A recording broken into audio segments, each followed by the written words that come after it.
The first time she said it, I thought she was joking. Karen waddled up my driveway, clipboard clutched like it was the crown jewels, sunglasses perched on her round face even though the sun was sliding down. "We've decided," she announced, her voice carrying like a drill sergeant.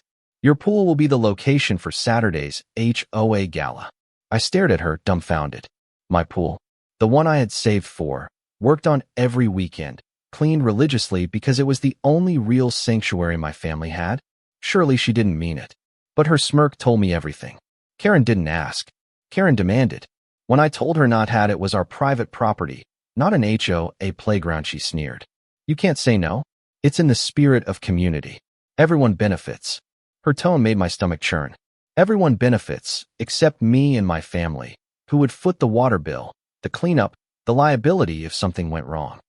She strutted away that night, already bragging to a few neighbors who stood at the corner that the venue was secured.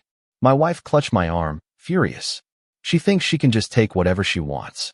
By Friday, flyers appeared in every mailbox announcing the annual HOA poolside gala hosted by Karen. Not by me, not by my family, by Karen. My phone buzzed with confused texts from decent neighbors. "Wait, is this your pool? Did you agree to this?" I had to laugh at the audacity. And then the anger came like a storm. If Karen thought she could claim my home as her event hall, she had another thing coming. Saturday morning, while Karen was out decorating the cul-de-sac with tacky streamers and barking orders at people to bring folding chairs, I grabbed the pump. My son helped me unwind the hose, and together we drained the pool. Gallons of blue water gushed out onto the street, trickling down toward the storm drain. By noon, the pool was bone dry, the sun glinting off the empty shell. It looked like a crater, and I'll admit, I grinned. That's when Karen arrived in her full glory. Sequin dress too tight, plastic tiara perched on her head, marching her minions up my driveway. She stopped dead when she saw the empty pool. Her face turned red so fast it looked like it might burst. "What did you do?" she screamed, voice cracking like a whip. I leaned on the fence, arms crossed, my calm a deliberate slap to her fury. "It's my pool, my property. You wanted to use it for your circus? Sorry, it's closed." The neighbors started to gather, drawn by her shrieks. Phones came out, cameras clicked. Karen waved her arms wildly. "This is sabotage. You can't do this. This is HOA sanctioned." Her words made people snicker. Even the ones who usually stayed silent were laughing at her, pointing at the pathetic tiara slipping off her sweaty forehead. That humiliation must have stung deeper than anything I'd done. And then, in true Karen fashion, she pulled out her phone. "I'm calling the cops," she bellowed, stabbing at the screen with a stubby finger. Gasps rippled through the crowd. A few people shook their heads, whispering, "She's really lost it." I stood my ground. Let her call. When the squad car pulled up 20 minutes later, lights flashing, Karen practically leapt toward the officers like she'd been waiting her whole life for this moment. "Arrest him," she shrieked. "He drained the pool to ruin our event." The officer blinked at her, then turned to me. "Sir, is this your property?" I nodded, handing him my deed, which I had printed the night before, half expecting this madness. He read it, looked at the empty pool, then back at Karen. "Ma'am, this is private property. He can do what he wants with it." Karen's face twisted into something grotesque. No. This was for the community. This was for everyone," she wailed. The officer sighed, weary. "Ma'am, you can't force someone to host an event against their will. That's trespassing if you tried. Consider this your warning." The crowd chuckled louder, a few even clapping. Karen spun in circles, her tiara falling into the gutter, her shrill voice cracking under the weight of her collapse. But the twist came from the back of the crowd. A neighbor stepped forward I hadn't seen in years. Mr. Alvarez, a quiet man with silver hair, came tapping the pavement. He raised his voice, clear and strong despite his age. "Enough is enough. This woman has abused her power for too long. She fines us for flowers, she bans our kids from chalk drawings, and now she tries to steal a man's pool? No more." The crowd erupted in agreement, voices joining his. "No more." Karen froze. For the first time, her kingdom wasn't bowing, it was rebelling. Her eyes darted, searching for one ally, one person to nod. No one did. She was alone, bloated with power that suddenly weighed nothing at all. And as the police car rolled away, Leaving her standing in the middle of the street, I knew the battle had only just begun.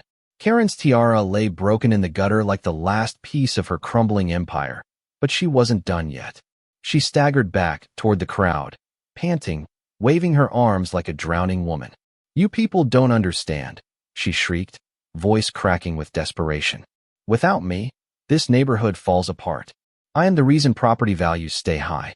I am the reason you live in order." But the words landed flat, met only with folded arms and shaking heads.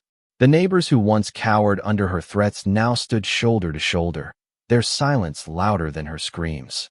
I watched from the fence, arms crossed, my kids peeking through the window behind me. Karen had ruled through intimidation for years, but now she looked small, bloated and pathetic under the weight of her own arrogance. She stomped her foot, demanding obedience one last time. "We'll reschedule the party. We'll use his pool anyway. I have the right." That was when Officer Daniels, who had just returned from his patrol car, cleared his throat. His voice cut through the tension like a hammer through glass. "Ma'am, if you or anyone from the HOA sets foot on this property again without permission, you will be arrested for trespassing. Do I make myself clear?" The crowd erupted in cheers, the sound rolling like thunder through the cul-de-sac. Karen's face twisted, caught between rage and humiliation. She sputtered, but the words died in her throat. For the first time, she had no comeback. Her power evaporated right there on the asphalt. Over the next week, the ripple effects were unstoppable. The videos spread online, neighbors posting clips of Karen's meltdown, the empty pool, the police siding with us. By Monday, the headline appeared on the local news site: HOA president humiliated after attempted pool takeover. It spread like wildfire. Commenters mocked her greed, her tiara, her outrageous demand. She became a laughingstock, not a leader. And then came the twist no one saw coming. At Tuesday's emergency HOA board meeting, Karen tried to claw her way back into control, slamming her gavel and demanding fines against me for defacing community property. But Mr. Alvarez, the quiet neighbor with the cane, stood up. He had brought receipts. Literally. Bank statements showing HOA funds funneled into Karen's personal account, payments for event decorations that had never happened, and an unexplained charge for a private spa weekend in her name. Gasps filled the room. Neighbors pulled out phones again, filming as Karen turned pale, sweat soaking through her floral blouse. "You want to talk about order?" Alvarez thundered, his voice shaking but strong. "Order starts with honesty, and you've been stealing from us for years." The crowd roared in outrage. Karen slammed her gavel over and over, screaming for silence, but her voice was drowned in the tide of rebellion. In that moment, the vote was inevitable. By a landslide, she was removed from her position as president. Her collapse didn't end there. A formal complaint was filed with the county. Investigators found she had been embezzling thousands, using fines and fees to pad her lifestyle. Her desperate attempt to seize my pool was just the final straw, the spark that exposed years of corruption. By the end of the month, Karen was indicted for fraud and misuse of HOA funds. The cul-de-sac transformed almost overnight. Without Karen's shadow, laughter returned. Kids drew chalk rainbows on sidewalks again. Flowers bloomed in yards without fear of fines. Neighbors hosted barbecues without someone counting their guests. And the pool? It became more than just ours. We started inviting neighbors over, on our terms, for real community gatherings where everyone brought something to share. The irony wasn't lost on anyone be trying to steal it. Karen had only reminded us how valuable it truly was.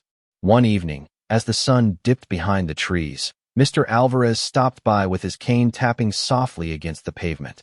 He looked at the pool, now full again, shimmering under the fading light. "You drained it to stop her," he said with a small smile. "But in a way, you filled this street with something better." His words settled in my chest, heavy and true. Karen tried to mount a comeback online, creating a Facebook group claiming she was the victim of a smear campaign. But no one listened. Screenshots of her meltdown and her arrest silenced her faster than any argument. She moved out quietly a few months later, her house sitting empty, a monument to arrogance and downfall. And us? We stayed. Stronger. United. Claire often said, "Sometimes you have to empty the pool to see what you're really swimming in." She was right. It wasn't about water or parties. It was about power, respect, and the courage to stand up when someone tried to strip it away. So now I ask you, the reader, was I right to drain that pool, to fight back in the only way Karen couldn't control? Or should I have let her throw her fake party and watch the mess unfold? Tell me, what would you have done if your sanctuary became her stage?